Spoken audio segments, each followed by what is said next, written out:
Demonology Warlocks specialise in summoning the hordes of hell to do their bidding and take down their enemies. And I'm going to show you how to play it in the War Within Season 1. It's going to be very, very beginner friendly, but I'm also going into enough depth that veterans are going to get everything they need as well, so you can all hit the ground running in the War Within at level 80. Let's start off with the stat priority. First and foremost, intellect, intellect, intellect. This is your primary stat. How do we get it? A higher and higher eye level or item level of gear is going to give you more. This here is the secondary or general stat priority that you should loosely be following. Generally, getting a higher eye level of gear is always going to be a power increase, and I would only actually say to really look deeply into your secondary stats if you're doing very high level content, or if you're comparing two items of the same eye level. Looking at the secondary stats then, versatility very simply increases damage done, it increases any healing done, and it's also simultaneously going to reduce any damage taken. Haste is actually going to increase how fast you attack and how fast you can cast your spells. Mastery, which for us Demonology Warlocks in the War Within is Master Demonologist, and it's basically going to increase the damage done by all of your demons, which we are going to of course be summoning. Critical Strike, of course, adding an extra chance to do more damage.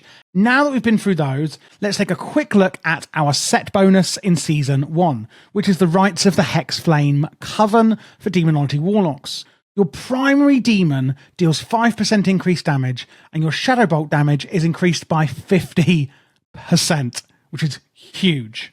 Full set, Shadow Bolt has a chance to enrage your primary Felguard, one of your demons, increasing the damage of their next Legion Strike, one of their attacks, by 300%. So quite a simple set bonus we're getting then. If you don't know what these spells are, or you don't know these demons yet, you will shortly in this video, because I'll be covering it in full. But yeah, they haven't gone too crazy, the set bonus for Demonology this season, and I kind of quite like that, because a lot has, changed, especially with the introduction of hero talents. Now moving on to some of the utilities and defensives that we actually have available to us as a Warlock. This left action bar up here is things that we're more doing to our enemy, and the ones on the right are more things we're doing to enhance combat or life for us and our allies. This isn't an absolutely extensive list, but it's the ones that I think you should be most aware of and that are going to be the most useful to you. So first up on the left here, we've got Fear. Strikes fear into the enemy, disorient them for 20 seconds, and damage has a chance to cancel that effect. So they're going to run in fear when we use fear. We then have a few curses that we can use, and depending on the talents, etc. you might have different ones. Curse of Tongues forces the target to speak in demonic tongues, increasing the casting time of all their spells by 30% for a minute. We've also got Exhaustion, reducing their movement speed by 50% for 12 seconds. And the Satyr increases the time between enemies' attacks by 20% and the casting time of all spells by 30% for 2 minutes. And these are different curses we can put on our enemy to hinder their combat prowess. Going over to the right-hand side, we have things that we can do to help our allies, including creating a soul well. Now, this is a kind of multi-purpose version. When you click this soul well, you're going to gain health stones. Your allies can click this to get health stones. And I imagine it's like a healing potion, basically, they can use. You can also just create a health stone on its own. You can see here it restores 25% health. So soul well is one that you can click and your allies can get some before you go into combat, or the health stone just if you just want to make one for yourself. Dark Pact is another one that's really interesting. It's going to sacrifice 20% of your current health to shield you for 200% of that sacrificed health, plus an additional amount for 20 seconds. And you can use it if you are suffering from movement impairing effects. So if someone's tried to slow you down and then, slow you down, then beat you down, you can use Dark Pact while that is happening. So we're going to sacrifice 20% of health to then actually shield ourselves for a huge amount larger than that. We also have Demonic Gateway. This is amazing. So I can put one here. I can't use it here. I'm going to jump off this building. Okay, well, I can't show you, apparently. But basically, it's going to create a Demonic Gateway between two locations, and you can teleport. So let's say you're trying to get around enemies, you're trying to cross a bridge, whatever you're doing, wherever it may be, just getting around, the kind of arena that you're in, Demonic Gateway is going to be really good for you and your allies to be able to do that. Unending Breath, probably not going to use this very much in combat, but I just thought I'd let you know about it. Allows an ally to breathe underwater and increases their swim speed. And this is a really interesting one, Soul Burn. It's going to consume a soul shard. So you can see here on my UI, there's these little purple icons. These are soul shards. And some of your spells are going to generate soul shards in your rotation, and then we can spend them. So what Soul Burn does is it consumes a soul shard, unlocking secret powers of your spells. So your Demonic Circle teleport, so your demonic from your Demonic Gateway, it increases your movement speed by 50% and makes you immune to snares and roots, speeding that up. Demonic Gateway can be cast instantly, so you don't have to do a 1.8 second cast on here. Drain Life. Gain an absorb shield equal to the amount of healing done for 30 seconds. The shield cannot exceed 30% of your maximum health. So we do have an ability called Drain Life here. Draining life from your target, causing shadow damage and healing you for 500% of the damage done. Basically, you're then going to get an absorb shield if you use Drain Life after using Soul Burn. Health Funnel restores more health. Health Stone increases the healing of Health Stone by 30% and increases your maximum health for a short duration as well. So it basically just enhances a lot of your utility spells, and that is Soul Burn, and that is fantastic as well. Again, not an extensive list. You're not going to be using these spells all the time, but it's just really useful to know the kind of utilities and defensives that we do have available to us. Now let's look at how the whole rotation is going to come together and how we're going to use those utilities, etc. in PvP. So as a Warlock, we are going to be generating and spending soul shards.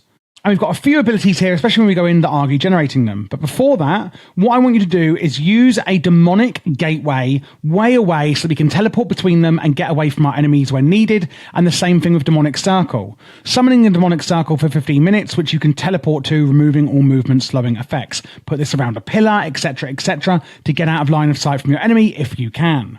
Then, once you go in, you're going to use your fear to fear the enemy, of course, and maybe this is to get away from your enemy, maybe this is to get the enemy healer away, etc. Once we do that, we want to then start generating our soul shards. We're going to use Core Dreadstalkers, summoning 2 Ferocious Dreadstalkers to attack the target, and then if we have 3 or fewer soul shards, or if we get a demonic core proc, we're going to use our Demon Bolt.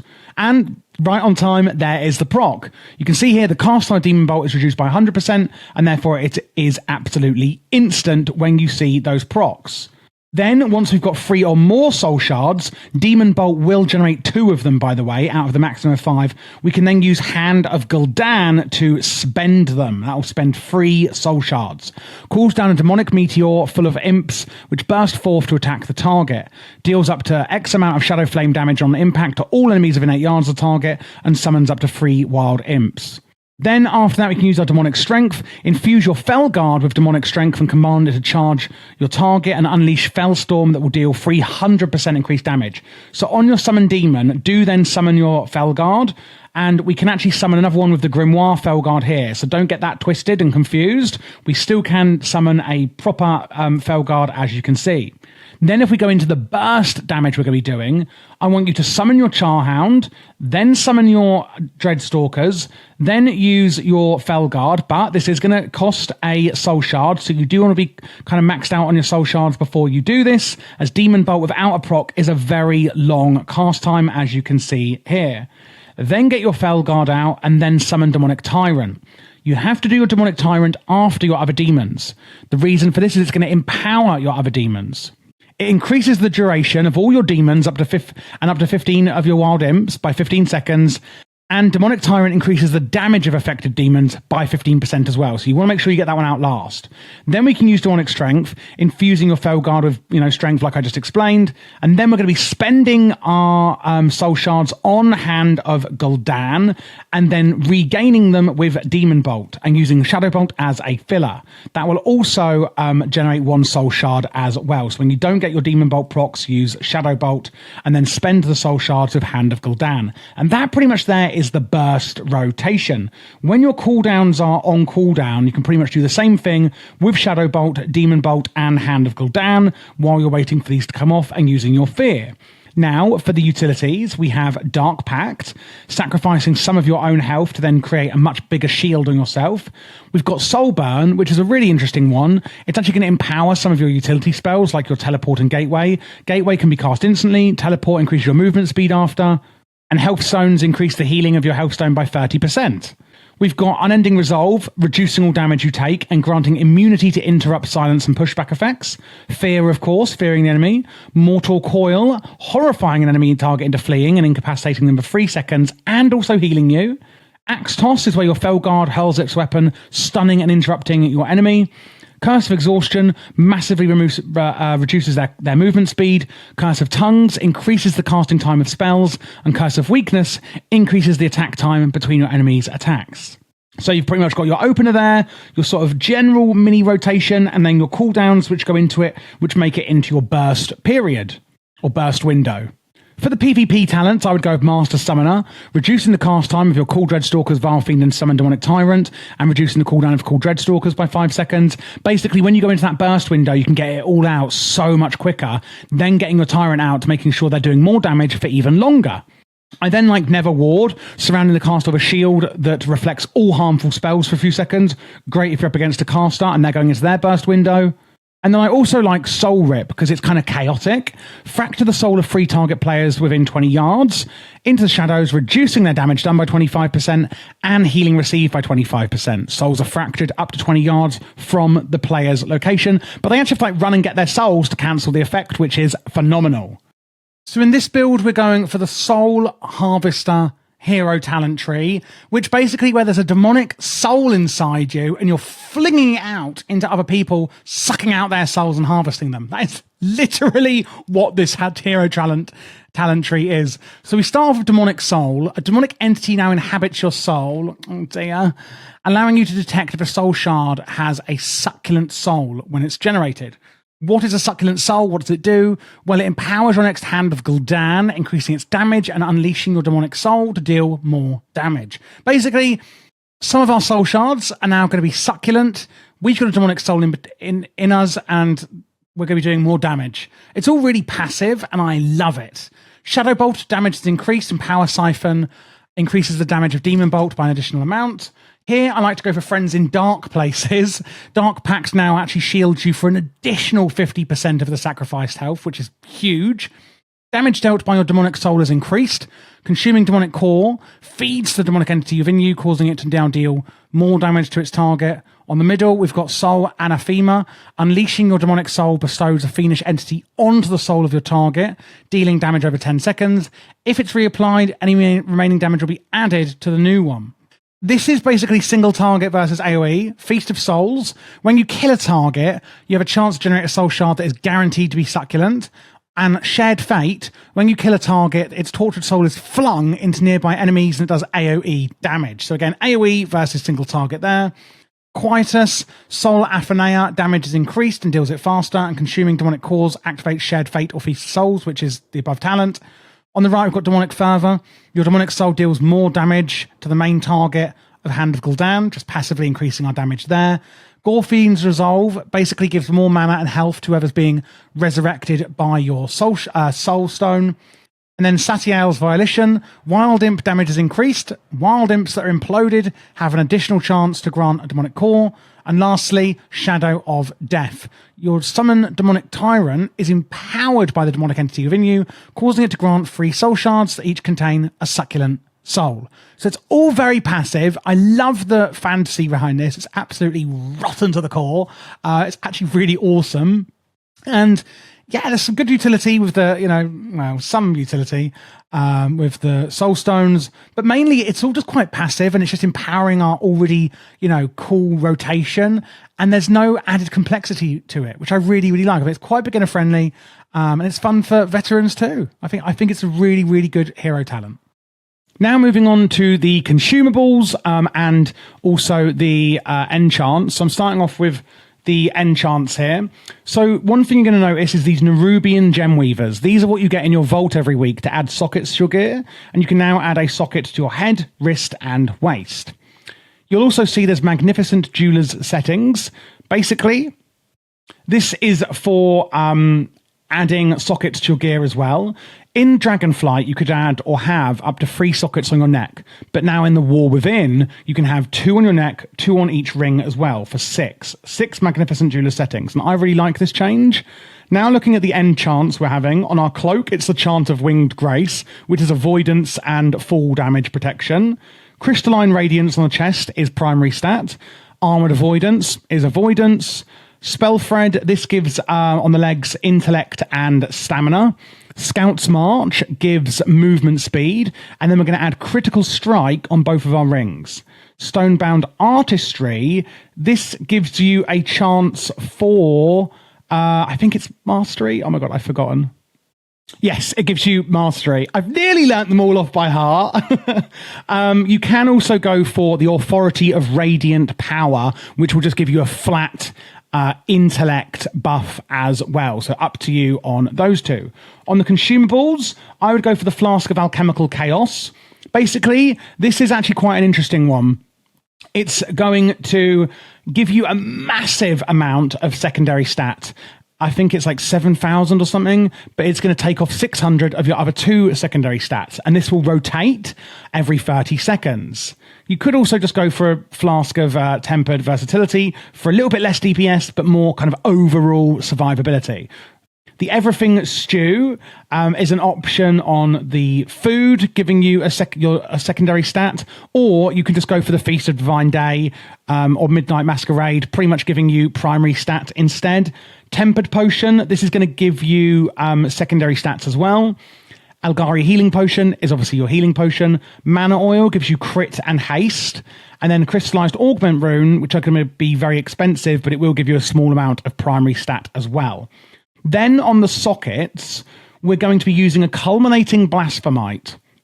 Basically, what this does is it gives you primary stat, and then it gives you 0.15% critical strike effect per color of other gem you have.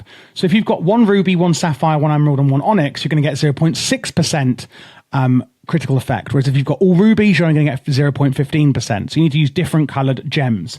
Once you've got one of each 4, you can use like a Masterful Ruby on or Versatile Ruby. It doesn't really matter.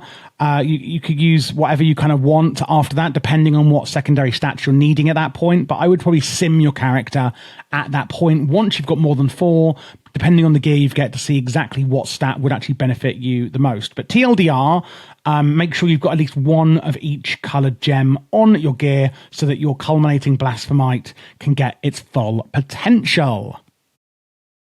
Thank you so much for watching this guide. I hope it was really useful for you in The War Within Season 1, whether it was for Mythic Plus or raiding.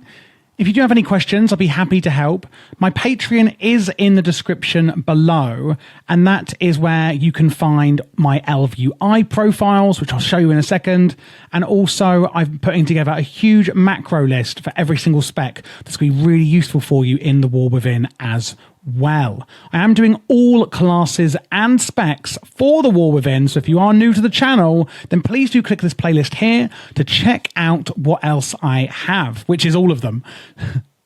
There will also be PvP guides on this channel as well for War Within Season 1, so make sure to look out for that. This here is the UI that I was referring to.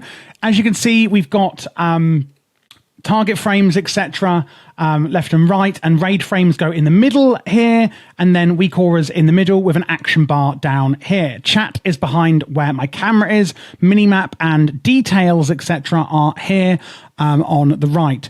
All of the plater profiles, the voodoo, the LVUI, etc., details profile has all been made by me. And again, you can get this on my Patreon should you like it.